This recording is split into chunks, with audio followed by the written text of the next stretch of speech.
The 1970s. Mexican-American kitchen did not run on timers or recipe books. It ran on a cast-iron comal, a bag of dried chilies, and the hands of someone who learned to cook by standing next to her mother before she could see over the counter. The meals that came out of those kitchens were cheap, practical, and so deeply flavored that they deserved to outlive every single shortcut that replaced them. One entry near the middle turned leftover chicharrón into something better than any fast food restaurant could manage. Further down, a ranch soup from the Sonoran Desert combined three humble staples that had no business tasting that good together. And the very last entry was sealed in a pot with dried chilies and left overnight, and the broth it produced might be the most craved thing in Mexican cooking. Here are 25 forgotten Mexican-American meals from the 1970s that are too good to forget. So hit subscribe, because this list is full of flavors your abuela never needed a recipe card to remember. Number 25. Quelites con frijoles. Before anyone called them superfoods, Mexican-American families in the Southwest were walking into their own yards and picking wild greens straight from the dirt. Quelites, usually lamb's quarters or amaranth leaves, grew everywhere without planting. They showed up between rows of corn, along fence lines, and at the edges of irrigation ditches. The leaves were washed, chopped rough, and simmered down in a pot of soupy pinto beans seasoned with garlic, onion, and a little dried chile. The greens wilted into the broth and gave the whole pot a slightly mineral, earthy flavor that plain beans never had. Families in rural New Mexico and South Texas ate this once or twice a week during the spring and summer months when the greens were young and tender. By the late 1970s, fewer families lived close enough to open land to forage, and the next generation did not always learn which plants were safe to pick. Number 24. Calabacitas con elote. This was summer on a plate. Mexican squash diced small with fresh corn kernels, a little onion, maybe a roasted poblano pepper, all cooked down slow in a skillet until the squash went soft and the corn turned sweet. Families in the Southwest grew both in their backyard gardens, so the ingredients were free. Some added a handful of queso that melted into the vegetables and turned the whole thing creamy. Others threw in a few strips of roasted green chile for heat. It was a side dish that could double as a full meal wrapped in a warm flour tortilla with a little salt. Most kids today have never seen it on a dinner table, but in the 1970s, it showed up every week of the summer from Tucson to Corpus Christi, and nobody thought of it as anything fancy, just good food from the yard. Number 23. Tortas de papa, mashed potato patties, pressed flat by hand, coated in a light egg batter, and fried in a shallow pool of oil until they turned golden and crispy on both sides. In Mexican-American households, this was the Friday meal during Lent, when meat left the table entirely. Families stretched a few pounds of potatoes into a tall stack of patties that fed everyone in the house. Some cooks mixed in diced jalapeno or crumbled cotija cheese before shaping them. Others served them plain with a ladle of warm salsa roja poured right over the top. The outside cracked when you bit into it, and the inside was soft and creamy. The beauty was that every single ingredient was already sitting in the kitchen. No special trip to the store, no planning ahead, just potatoes, eggs, oil, and a hot skillet. Number 22. Empanadas de calabaza. Half-moon turnovers made from a simple flour dough, rolled thin, filled with a spoonful of sweetened pumpkin or winter squash that had been boiled, mashed, and seasoned with cinnamon and piloncillo, then sealed at the edges with the tines of a fork and fried in oil until the shell cracked open, golden and flaky. Mexican-American families in New Mexico and West Texas made these during the fall when calabaza was cheap and plentiful at the market. The filling was thick and sweet, somewhere between pumpkin pie and a fruit preserve, and the fried dough around it shattered when you bit through. Some cooks baked them instead of frying, but the fried version was the one people remembered. They disappeared for the same reason most handmade pastries did. The dough had to be mixed, rolled, cut, filled, sealed, and fried one at a time, and a batch big enough for a family took the better part of an afternoon. Number 21. Caldo de albondigas.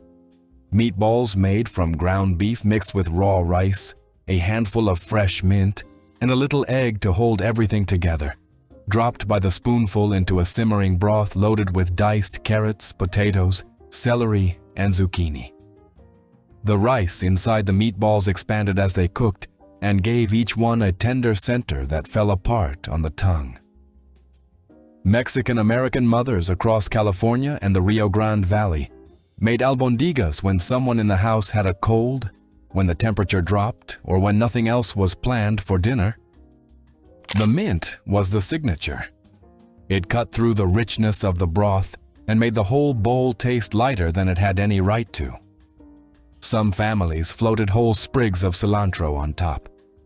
Others squeezed lime over each serving until the broth turned slightly cloudy. Children who grew up on it could smell it from the front porch and knew exactly what was on the stove before they stepped inside. Number 20.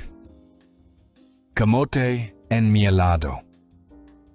Sweet potatoes peeled, cut into thick rounds, and slow simmered in a pot of water with a cone of piloncillo and a few cinnamon sticks until the syrup turned dark, and the camote went so soft it barely held its shape on the spoon. Street vendors in Mexico sold it from steaming pots on cold evenings, and the tradition crossed the border with families who settled in Arizona, Texas, and California. In Mexican-American households during the 1970s, camote enmielado was a weeknight dessert that cost almost nothing. The piloncillo did all the work, caramelizing into a thick, molasses-like syrup that coated every piece. Some families added a squeeze of orange juice to brighten the sweetness. The whole house smelled like brown sugar and cinnamon while it simmered, and nobody needed to be called to the table twice. Number 19. Gorditas de chicharrón. These were not the gorditas you find at a chain restaurant with a corporate logo on the wrapper. These were handmade, thick masa pockets, patted out by hand right there at the stove, filled with chicharrón that had been simmered down in a red or green salsa until the pork cracklings went soft and absorbed every bit of flavor from the chilies. The masa itself was mixed with a little lard, which gave it that rich, slightly crumbly texture that store-bought versions could never replicate. In Mexican-American households, gorditas were often a weekend project. Someone would stand at the comal for an hour or more, pressing each one flat between their palms, cooking it on both sides until the surface blistered, then splitting it open like a pocket, and spooning in the hot filling. Some families filled them with bean and cheese. Others used picadillo or rajas con queso, strips of roasted poblano pepper with melted cheese.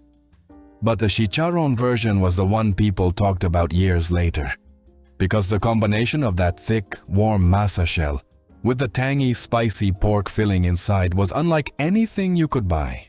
The skill of patting out a gordita by feel, knowing the exact thickness by the weight in your hand without ever looking at a recipe, is something most cooks under 50 have never been taught. In some families, the abuela made the masa while the grandchildren watched from the doorway, and by the time they were old enough to help, they already knew the rhythm without being told. The comal had to be the right temperature, hot enough to blister the surface but not so hot that the inside stayed raw. Too thin, and the gordita cracked open. Too thick, and the center came out gummy. There was no thermometer involved, just instinct and years of practice. By the 1980s, fewer families kept lard in the pantry, and the frozen grocery store versions that showed up in the freezer aisle had none of the texture or soul of the real thing. Number 18. Carne guisada. Beef cut into small cubes and browned in a heavy pot, then simmered in a thick gravy made from tomato, onion, garlic, cumin, and a little flour that thickened the sauce as it cooked down. The gravy clung to the meat and soaked into the rice or tortillas it was served with. In South Texas, carne guisada was a weekday staple that showed up in lunch boxes, on breakfast plates rolled into flour tortillas, and at family dinners ladled over white rice. The dish required no special ingredients and no special skill. You browned the meat, built the gravy in the same pot, and let time do the rest.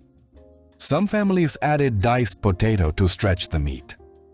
Others dropped in a whole jalapeno or a few strips of bell pepper for sweetness. The gravy was the constant, a simple brown sauce that tasted like cumin and slow patience, and the inside of a kitchen where someone had been standing at the stove since early morning. Number 17. Pollo en pipián. Chicken pieces simmered in a thick, pale green sauce made from raw pumpkin seeds, toasted on a dry comal until they popped and turned golden, then blended smooth with tomatillos, serrano chili, and a handful of fresh cilantro. The sauce had a nutty, creamy richness that clung to the chicken like velvet and came entirely from the ground seeds, no cream or flour involved. Families in central Mexico had been making pipián for centuries, and the tradition traveled north with families who settled in California, Arizona, and Texas. The flavor was completely different from a standard red or green enchilada sauce, deeper and earthier, with a weight that filled a tortilla on its own. The dish fell out of rotation in most homes because toasting and grinding the pumpkin seeds took real patience. And by the late 1970s, canned enchilada sauce was sitting on every grocery shelf, offering a shortcut nobody's abuela would have recognized. Number 16. Chilaquiles.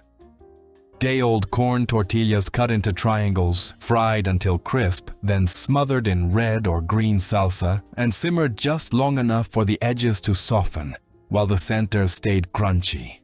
A handful of crumbled queso fresco on top, a drizzle of crema, maybe a few thin slices of white onion scattered across the plate. In the 1970s, chilaquiles were a morning-after meal the dish families made with whatever tortillas were left over from the night before. The whole thing took about 15 minutes from skillet to plate. What made it special was that balance between the crunchy center and the salsa-soaked edges. Every bite a different texture. Reheating leftovers was pointless because that contrast only lasted once. You ate it fresh, or you did not eat it at all. Number 15. Chiles rellenos. Whole poblano peppers roasted until the skin charred, peeled carefully to keep them intact, stuffed with a thick slab of queso fresco or Oaxaca cheese, then dipped in a fluffy egg batter and fried in oil until the coating puffed up golden and the cheese inside turned soft and stretchy. The fried peppers were laid in a shallow pool of caldillo, a thin tomato broth seasoned with garlic and cumin. Making chiles rellenos was an event. The roasting, peeling, stuffing, battering, and frying took the better part of an afternoon, and the kitchen smelled like roasted pepper and hot oil for hours afterward. Grandmothers made them for Sunday dinner or holidays, when the effort was worth the reward. Some stuffed them with picadillo instead of cheese, turning each pepper into a full meal by itself. The dish survived in restaurants, but slowly vanished from home kitchens as the labor became harder to justify on a weeknight. Number 14.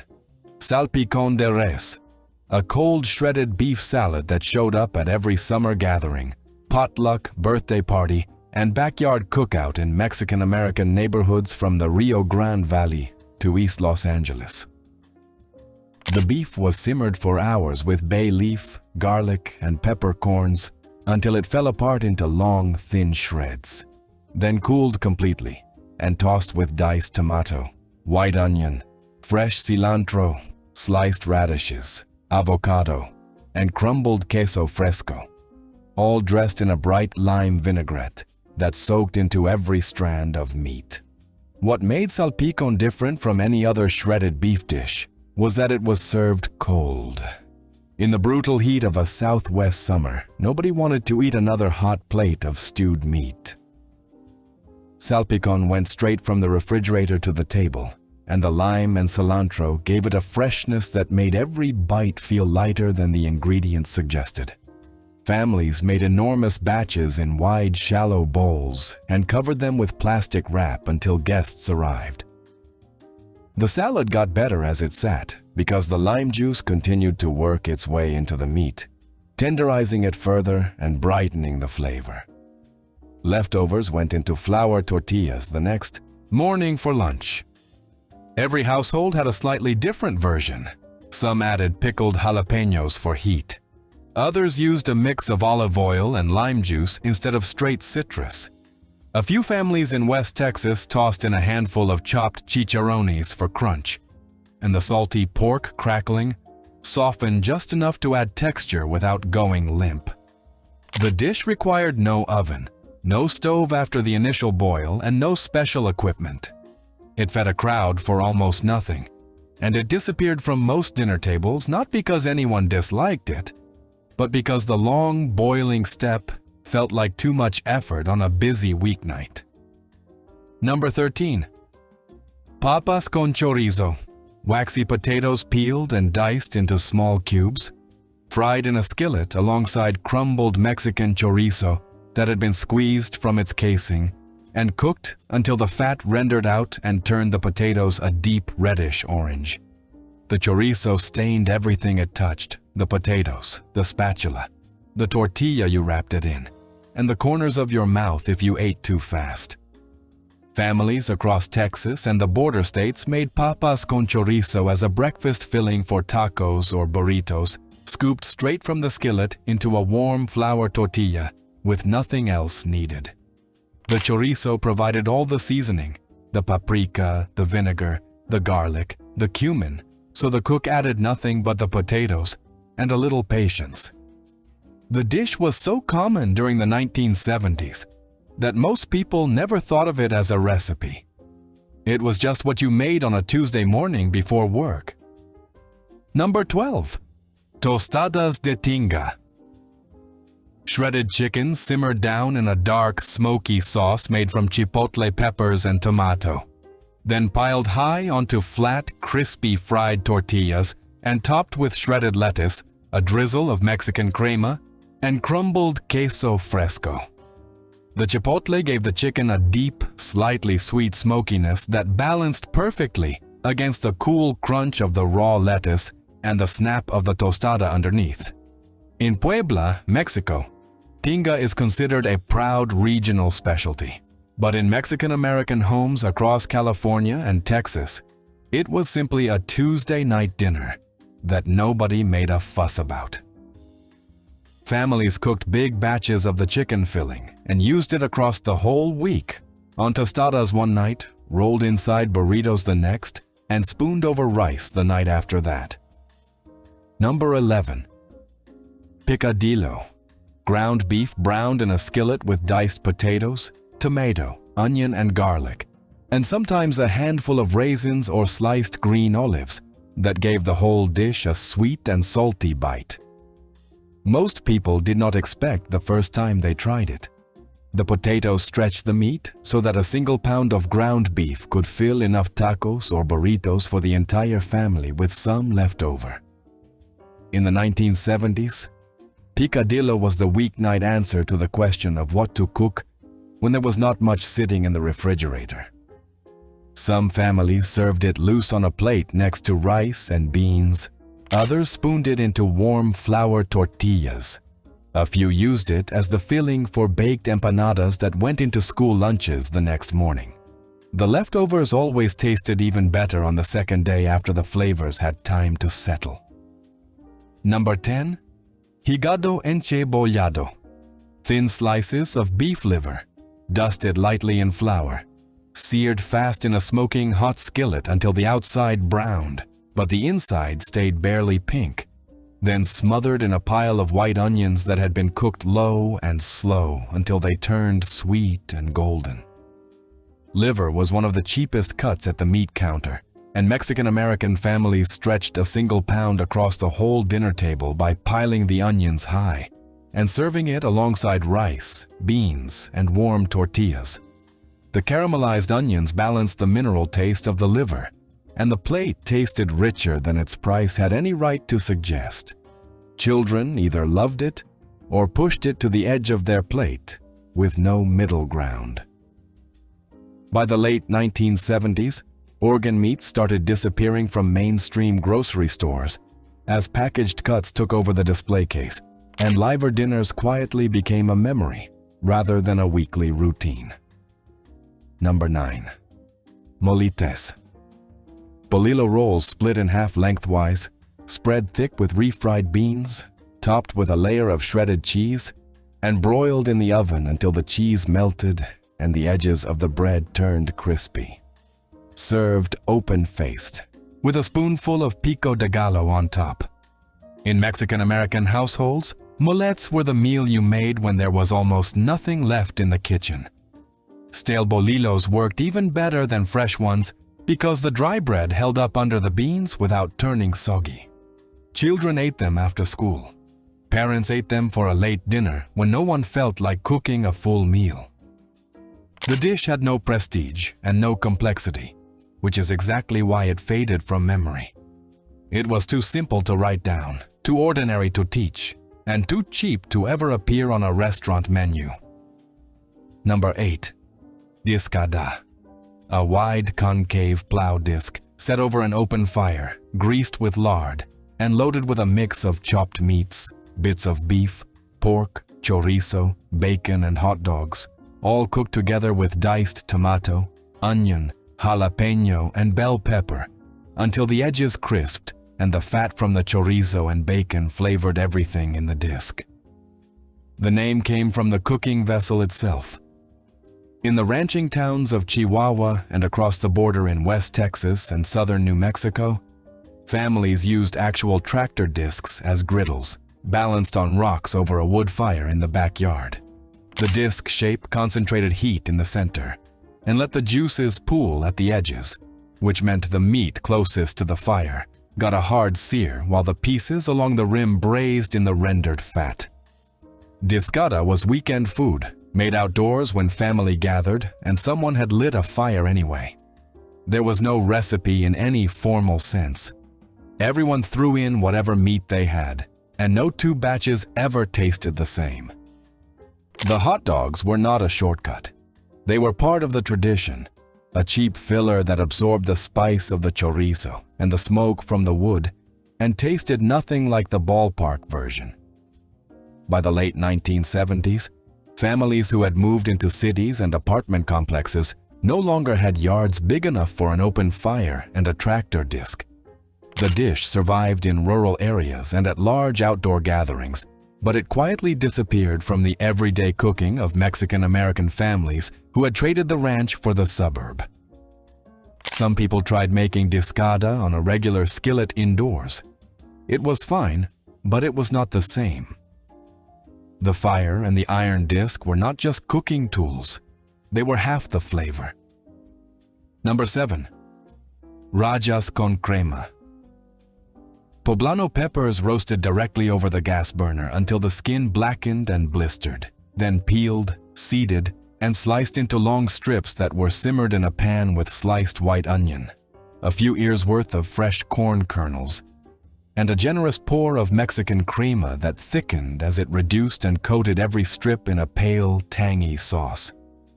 The dish was rich without being heavy, and had a gentle warmth from the poblanos that built slowly instead of hitting all at once. Families in central Mexico and across the Mexican-American Southwest ate it as a side dish, spooned it into tacos, or stuffed it into quesadillas, where the cheese and the crema melted together into something unreasonably good. During the 1970s, poblano peppers were easy to find in any market that served a Mexican neighborhood, and the dish required nothing expensive: a few peppers, an onion, a cup of crema, and 20 minutes of standing at the stove. That was it. Number 6. Enchiladas de mole. Corn tortillas dipped briefly in warm mole sauce so they softened without falling apart, filled with shredded chicken, rolled tight, and lined up side by side in a baking dish under another generous pour of sauce and a scatter of toasted sesame seeds. The mole itself was the work of an entire afternoon or longer. Dried chilies, a square of Mexican chocolate, peanuts or almonds, sesame seeds, warm spices, and sometimes a piece of stale bread, all toasted separately and then ground together into a thick, dark paste that got thinned with broth until it poured like velvet. The flavor was layered in a way that no single ingredient could explain. Families made mole for holidays, baptisms, first communions, and quinceañeras. It was a celebration dish, and the woman who made the best mole in the extended family carried that reputation for the rest of her life. Number 5. Sopa de fideo seco. Thin coils of vermicelli pasta toasted golden brown in a little oil, then cooked in a tomato broth, seasoned with garlic and onion until the noodles absorbed every drop of liquid, and the whole skillet turned into a dry, tangled mass of soft pasta-tinted orange from the tomato. This was not soup in the way most people think of soup. The word sopa here meant the noodles themselves, and seco meant dry, because the liquid disappeared completely during cooking.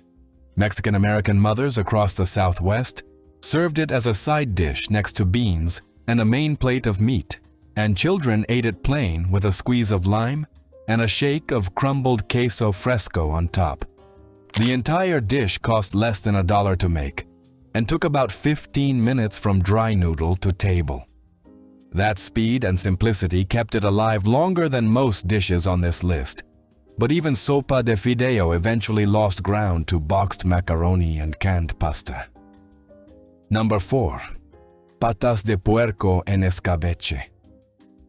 Pig's feet, split in half and simmered for hours, until the meat fell away from the bone and the collagen turned the surrounding liquid thick and gelatinous. Once tender, the pieces were packed into a jar or deep bowl with a pickling mixture of white vinegar, sliced white onion, whole black peppercorns, bay leaves, carrots cut into coins, and strips of pickled jalapeno. The whole thing went into the refrigerator and sat for at least a day before anyone touched it.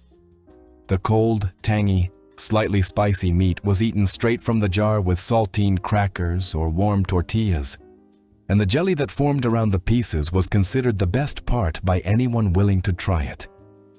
Families in border towns kept a jar in the back of the refrigerator, the way other families kept a block of cheese. When younger generations moved away from offal, the jars disappeared from most kitchens entirely. Number 3. Carne con chile colorado. Chunks of beef stew meat seared in a cast iron skillet until the edges browned, then braised low and slow in a sauce made from dried Colorado chilies that had been stemmed, toasted, and blended with garlic and a splash of vinegar. The sauce was the color of old brick and had a flavor that sat somewhere between sweet and smoky, with just enough heat to warm the back of your throat. In southern Colorado and northern New Mexico, families called this simply chili colorado and served it over rice or rolled into flour tortillas for burritos that stained the wrapper red. The dried chilies cost almost nothing and kept in the pantry for months, which made this a dish that could appear on any night of the week without a trip to the store. Some cooks added a few cubes of potato to stretch the meat further. Others thickened the sauce with a pinch of masa harina stirred in at the end.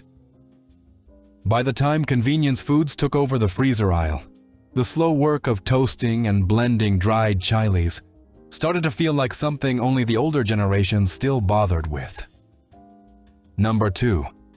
Chuletas de puerco en salsa roja. Bone-in pork chops seared hard in a hot skillet until the fat rendered and the edges crisped, then simmered in a red salsa made from roasted tomatoes, dried guajillo chiles, garlic, and a little cumin. The sauce thickened around the chops as they cooked, and by the time the meat was done, it pulled clean off the bone with a fork. This was a weeknight dinner that needed almost no planning. A package of pork chops, a few dried chilies from the pantry shelf, and 30 minutes of stove time. Families served the chops on top of a mound of white rice so the salsa soaked into every grain, with a stack of warm tortillas and a bowl of beans on the side. The dish was so ordinary in Mexican-American kitchens that nobody considered it special. It was just what showed up on a Tuesday when nothing else was planned. And that very ordinariness is exactly why it faded when frozen dinners and drive-through windows started filling the gap. Number 1. Birria de res, beef chuck and short ribs rubbed with a thick paste made from toasted guajillo, ancho and morita chiles, garlic, cumin, cloves, black pepper, and a splash of vinegar. Then sealed inside a heavy pot and braised for hours until the meat collapsed into soft, dark shreds, sitting in a pool of deep red consommé that tasted like every dried chile in the paste had given up everything it had into the liquid. In the 1970s, birria was a Sunday dish and a celebration dish in Mexican-American homes from Jalisco to East Los Angeles. The consommé was the part people came back for, ladled into a bowl on its own or spooned over the shredded meat and eaten with warm corn tortillas, diced onion, cilantro, and a hard squeeze of lime. Some families poured the consommé into a shallow dish for dipping the tacos, and that ritual, the dip and the drip and the first bite, became the memory that outlasted everything else about the meal.